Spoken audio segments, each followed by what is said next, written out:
Hello, today we're going to talk about feeling behind. So, this is a feeling that is often felt by most people between friends, co-worker, or even within family. So, we've all reached that point in our life where we feel stuck. Someone hit pause on us and we sit and watches everyone else start runs ahead. Whether you're fresh out of the high school or struggling in college or maybe stuck in your golden year looking back at the past, it is easy to look at yourself and compare to those people around you. With the rise in social media, this can be especially difficult when you scroll through media to forget about your struggles, but all you can see is other people's successes and happiness. Well, once it was just your social circles you would compare yourself to, but with the internet, you can now see the successes of people around the world. It can be easier to see people who are younger than you, who are more successful than you, who show no signs of having struggles at all. And then you look at yourself. You look at all the deadlines you have, the bills are due, your homework is due, and the core you've left undone for too long, and many other things. And then it's easy for you to say that, wow, I must be behind from my friends. It can be hard to catch a break. So today, I wanted to go over ways to get back on track and remove this mindset that you are behind where you should be. First is comparison. If you feel you're always behind, stop comparing yourself to people who are at different stage in success.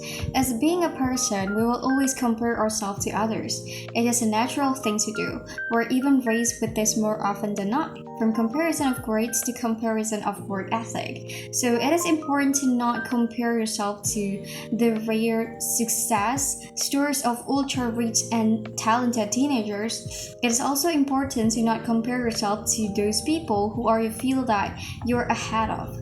This is also lead to a very lacking feeling. So the best thing to do in terms of comparison is to compare yourself to the people who inspire you. A people who gradually reach success in realistic and achievable steps, and people who makes you feel like you want to be a better person. And also another thing you can do is to compare yourself to where you've been before. Though you might not be as far into success as you want to be, but you will always be a few steps ahead of where you were the day before.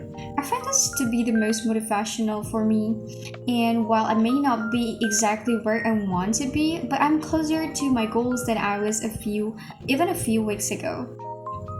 Second, younger age doesn't equal better success. The biggest problem that leads to feeling behind is the idea that there is a set age for success. The younger you are when you achieve things, the higher your success appears. This just isn't an accurate or healthy to feel with at all. The sad truth is, the younger you are when you reach success, the faster you will burn out. That's the truth.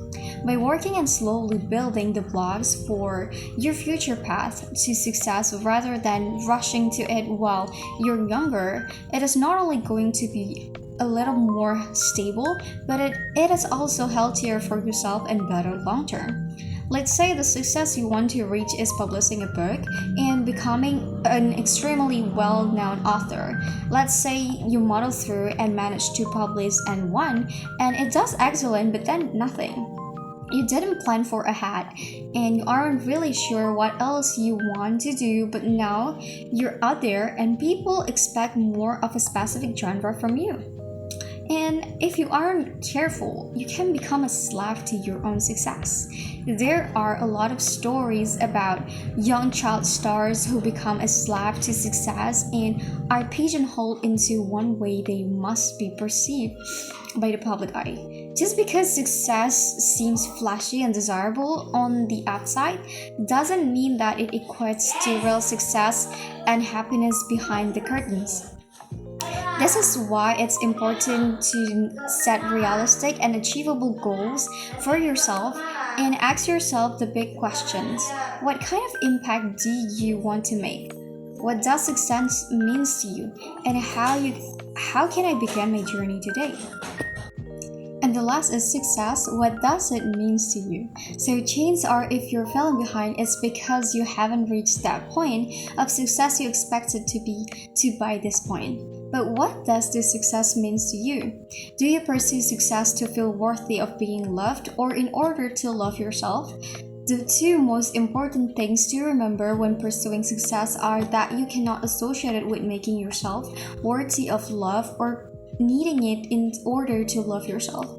Everyone is deserving of love with and without success. The moment you put the requirement on love of needing success is the moment you've ruined your chances of success. So define what success means to you and redefine it as something realistically achievable, such as success to me means being able to affect those around me in a positive light and leave a lasting and bright impact on people.